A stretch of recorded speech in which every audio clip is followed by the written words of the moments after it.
Good morning, good morning, good morning, good people. How you guys doing on this wonderful Wednesday, hump day? Hope you guys are having a wonderful day. It's the middle of the week and the week is almost over. We're going to talk about a little bit about the NBA today. Yes, we are. Yes, we are.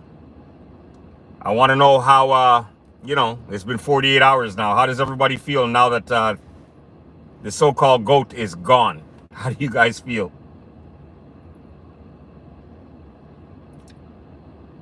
I honestly think that the league is going to be in a much better place. No word of a lie. I mean, you guys have a lot of wonderful young stars you could focus the league around. And I think you guys need to start focusing your attention on those guys.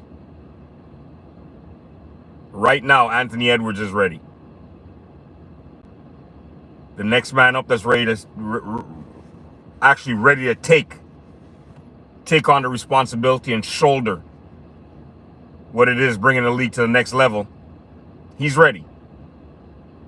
I mean, don't get me wrong. I do believe he probably still does have a lot of stuff that he has to improve in his game. But mindset-wise, like I said, man, this guy 2 years ago did an interview where he was dogging people for load management, sorry.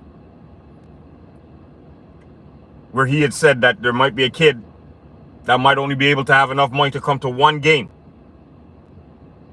And that one game would be the game that he decides to sit out. That wouldn't be fair.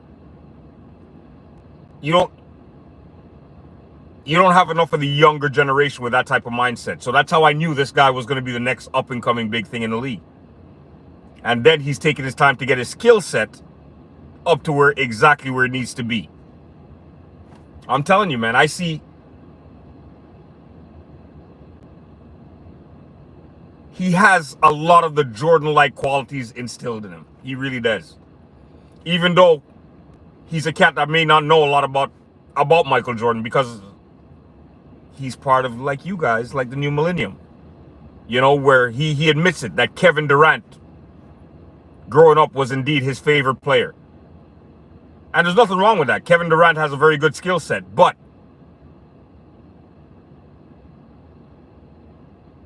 you can see that once somebody says that, Kevin Durant or LeBron James is basically their favorite player, you just know that they didn't have the opportunity to actually witness what Michael Jordan did back in his prime.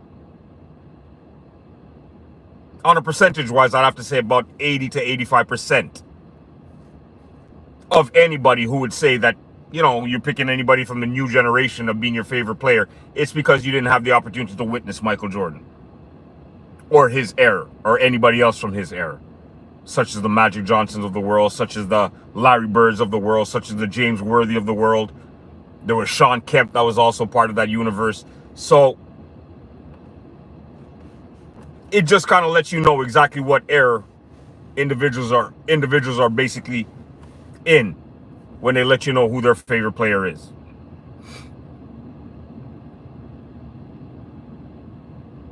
I believe that the best series is about to start on Saturday. The Denver Nuggets against the Minnesota Timberwolves. I went out on a limb and I said that I honestly believe that Minnesota is going to upset Denver.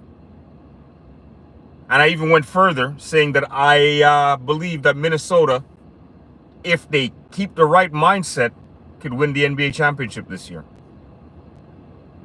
I know it's a pretty bold and strong statement. I realize that. But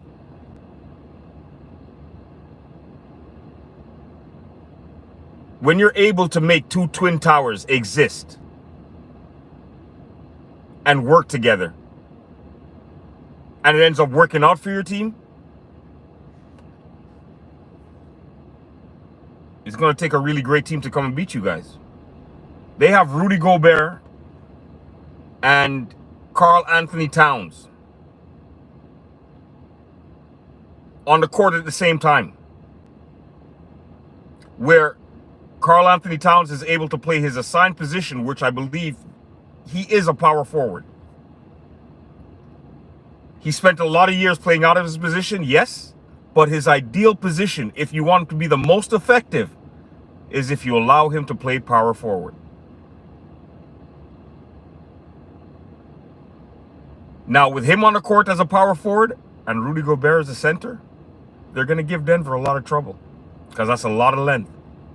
And then don't you forget, you still got my boy, the sixth man of the year. Naz Reid, I believe his name is. You have the Ant-Man. You have Slow-Mo.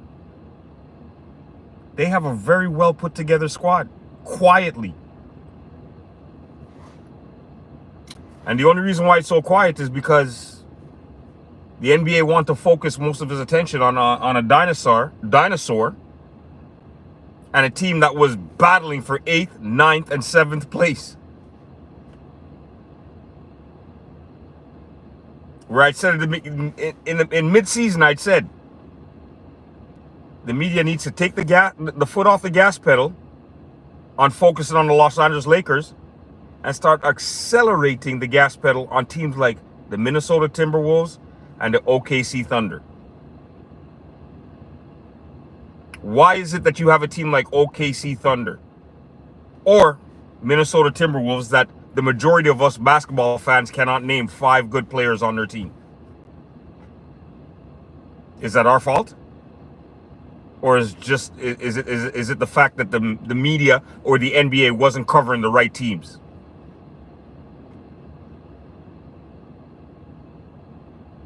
OKC's been in the top of their division for the entire season.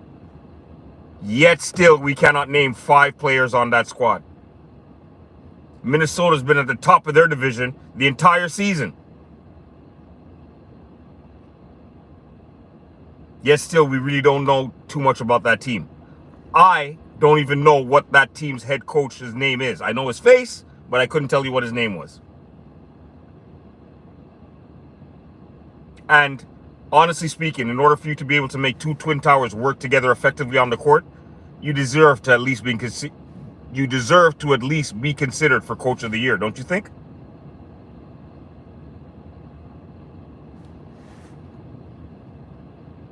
Just food for thought.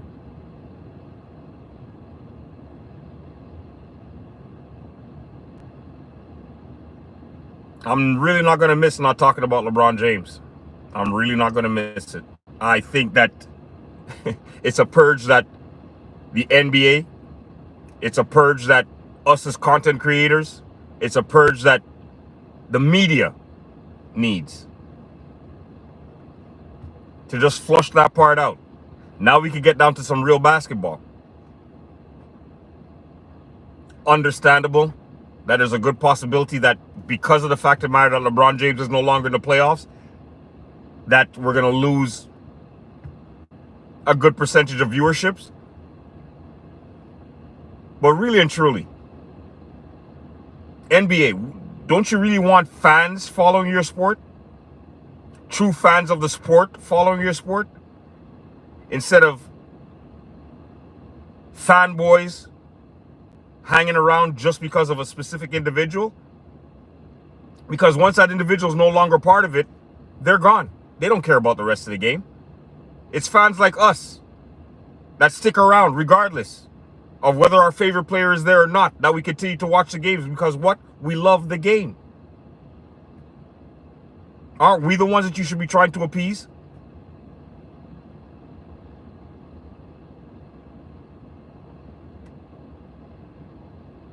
Again, I know you guys have heard a lot of what I've had to say on my past videos, and you've heard me have a lot of negative things to say about LeBron James. The only reason why you see I go at LeBron James as hard as I do is because of the fact of the matter that they continue to want to brainwash us and make us believe that this man is the GOAT of the league. And whenever they come with that particular argument, I'm always going to get pushback. Now, if they want to take a step back and have a conversation about LeBron James being one of the greats that played in this league, I'm always going to be open to that conversation, because you know what? I'd be a hypocrite, a liar, and a hater if I was to sit back and say, no, he's not that.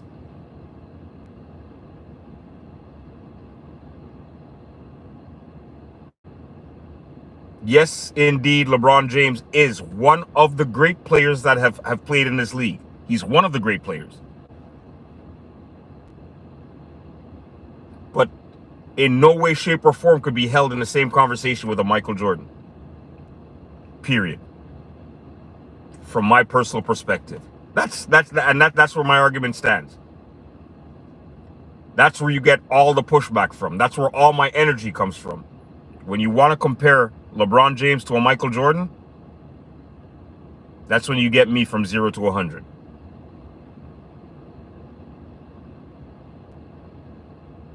Maybe we should stop comparing people to anybody, period, where it comes to that.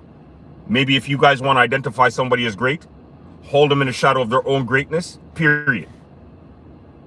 Debate their own individual greatness, period. Because once we start getting to the comparisons is always going to rub somebody the wrong way.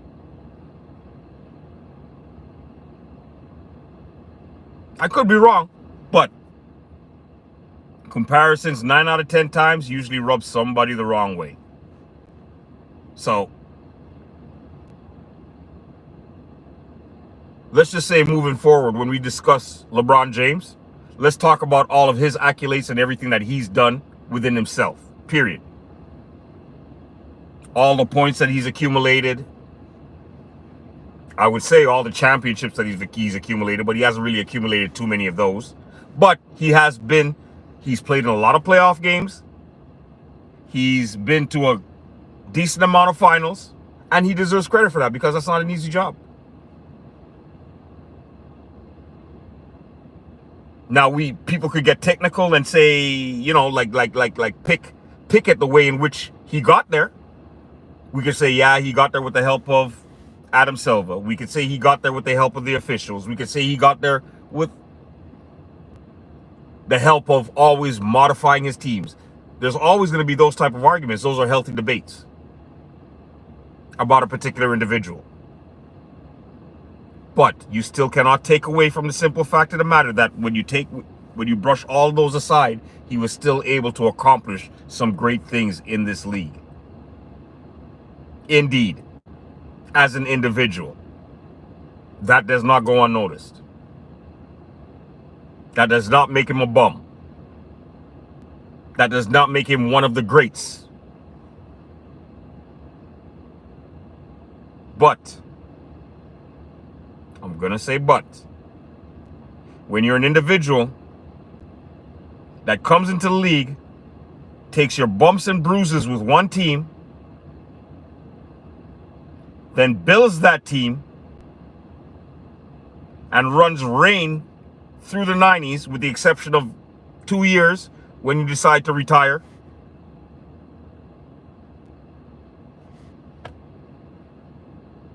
That's conversation for greatness. Period.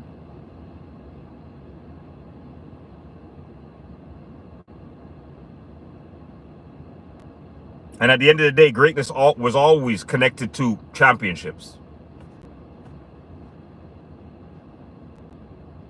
They've considered Larry Bird great. They've considered Tom Brady great. They've considered Joe Montana great.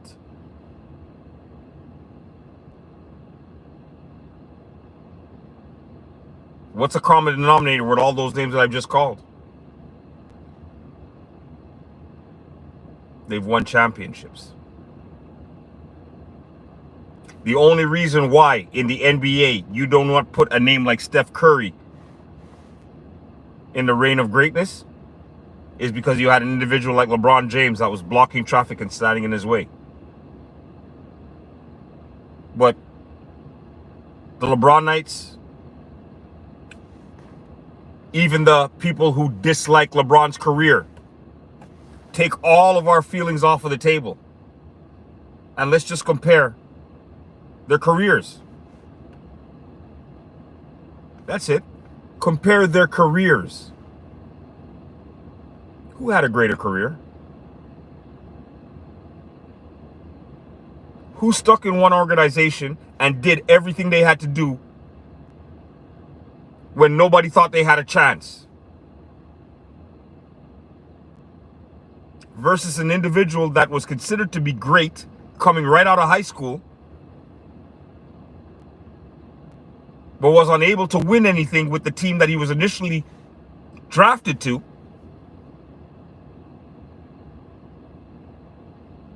Where at a young age, he had to run and go get two other superstars to form a superstar dynamic trio.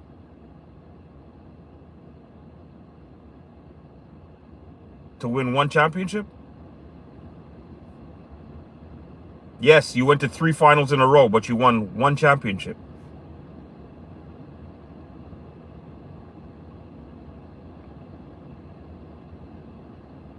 To go back to Cleveland, to modify an entire squad, get rid of coaches,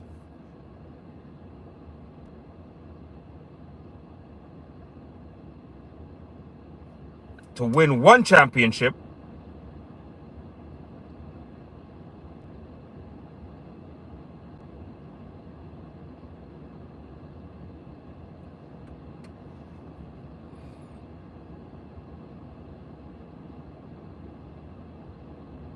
and then run to LA, and the rest is history. So again, I'm going to ask you guys, if you compare both careers, who had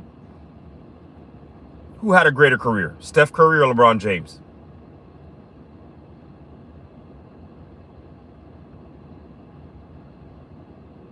And unfortunately, you know what? The LeBron Knights, they'll never be able to get out of their own way. They'll never be able to stop making excuses, and they'll never be able to deal with the harsh reality that, hey, you know what? It's okay. You could like who you want to like. You could admire who you want to admire. But just be real. Just be real.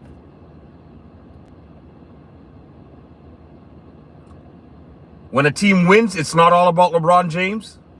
And when a team loses, it's not all about LeBron James. But because of the simple fact of the matter that LeBron James seems to make it all about himself when the team wins, that's the reason why people such as myself focus on it when they lose. Are you going to tell me that it was the right thing for LeBron James to have done the other night when he wanted his team to call a timeout for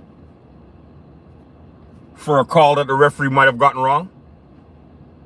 Are you going to tell me that that's the way a superstar is supposed to behave on show up his team, his coaching staff, and all of that? Is that the way you're supposed to behave? You guys are going to look at that and tell me that that's right?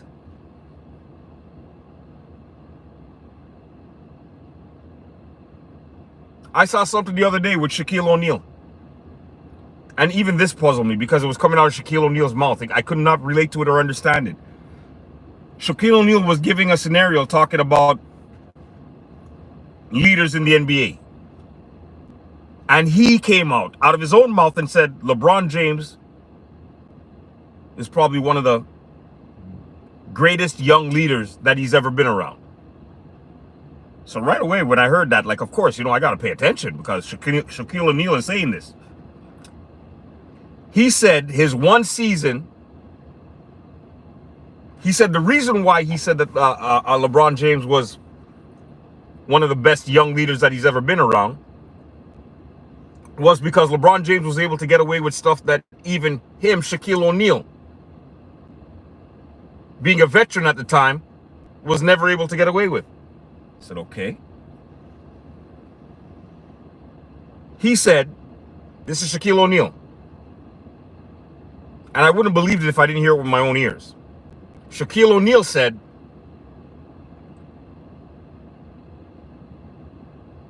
Mike Brown, who was a coach at that time, would say, okay, all right, guys, so tomorrow,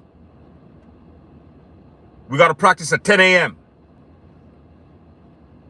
Make sure everybody's here for practice. We got to practice at 10 a.m. Shaquille O'Neal said LeBron James would veto that. Say, no.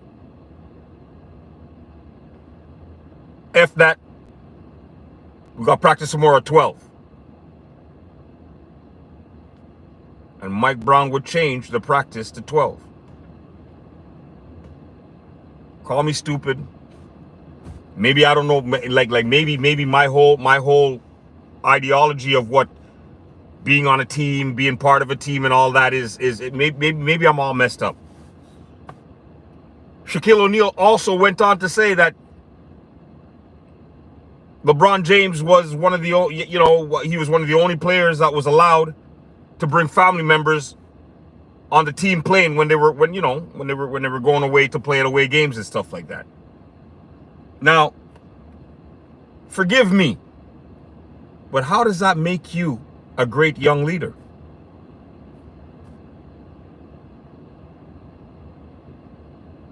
Okay, fine. Being able to bring, your family members on the plane with you or whatever, maybe that might be an extra perk as being a superstar of the team. I don't fully agree with it, but if I was a member of that team, I'd be able to live with that aspect of it. The part that I have a problem with is how could anybody tell me that it's right for LeBron James to veto something that the head coach has implemented? How is that right?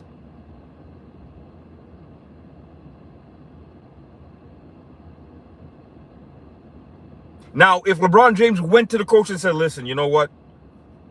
We took a team vote and 10 o'clock tomorrow after the practice we had today might be a little bit too intense. We're requesting if we could have maybe 12 p.m. or something like that. That I could understand. But for you, because you're the superstar, because you're the so-called face of the league, to be able to veto what a coach says in front of the other players? How are the other players ever supposed to respect that coach?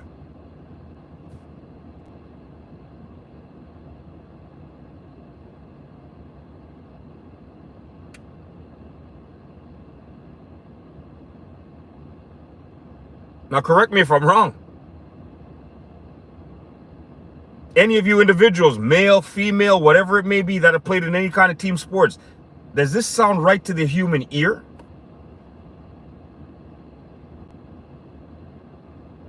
I'll be honest with you, myself as an individual, and I always said that I always had that type of character that, like, I may not have been any kind of superstar on no kind of team, but whatever it was that I was good at would have been what I would have been good at. Plain and simple. If I was somebody that was good at rebounding, then I would have been good at rebounding. If I was somebody that was good on the defensive side of the ball, then that's what I would have been. I would have been a defensive stopper. I may not have been somebody out there getting you 30, 40, 50 points a game or nothing like that. No, that would not have been my role. But I was not afraid to get in there and get a little bit dirty at times.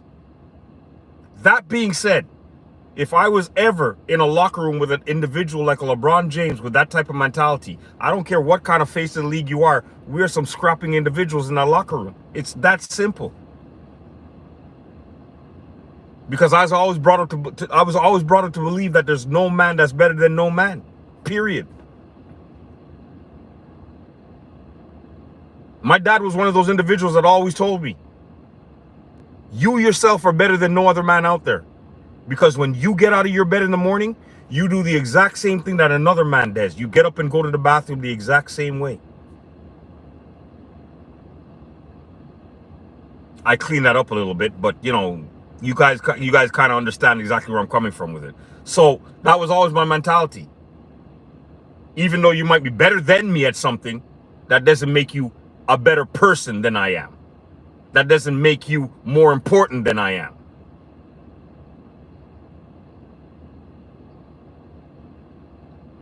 So I would have always had a problem with a superstar that was very cocky with it.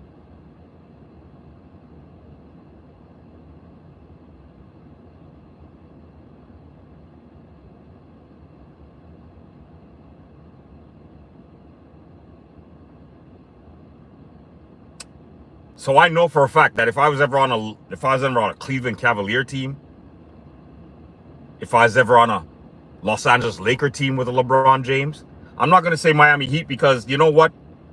The culture of Miami was stronger than LeBron James. So in Miami, I would have been fine.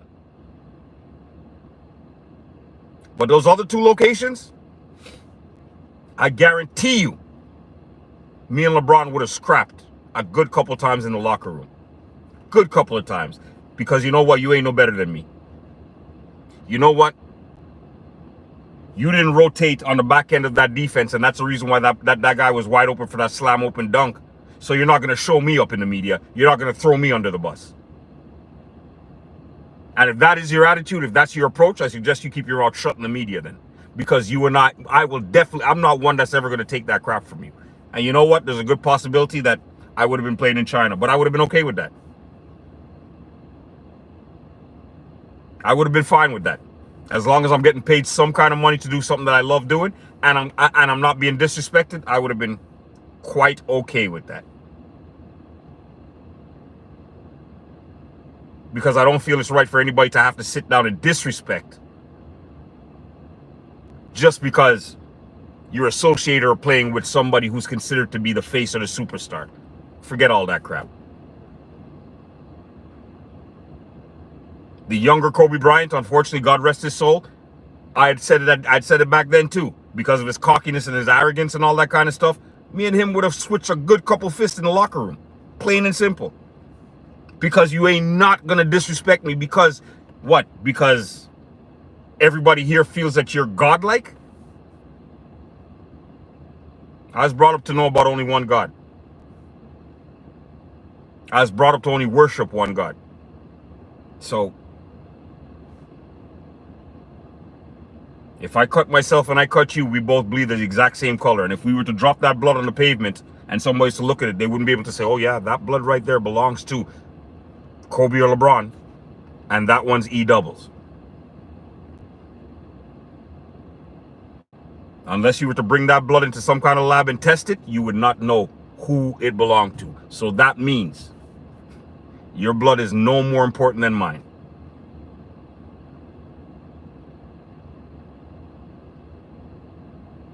That being said, I'm about to get out here. I want to send a couple of shout outs to a couple of other content creators that are out there doing their thing to the best of their ability. And honestly speaking, it's because of them why I'm here. Casino for Life. Kwame Brown at Bus Life. Dreamers Pro. Damn D, POV. And Ticket TV. Let me tell you guys something, man. If you guys don't have any kind of opportunity, I suggest you follow what these guys have to offer. I mean, they're very informative. No word of a lie. I'm here and I'm only trying to be a mist of what these guys are doing on these YouTube streets. I mean, they honestly, they bring great content.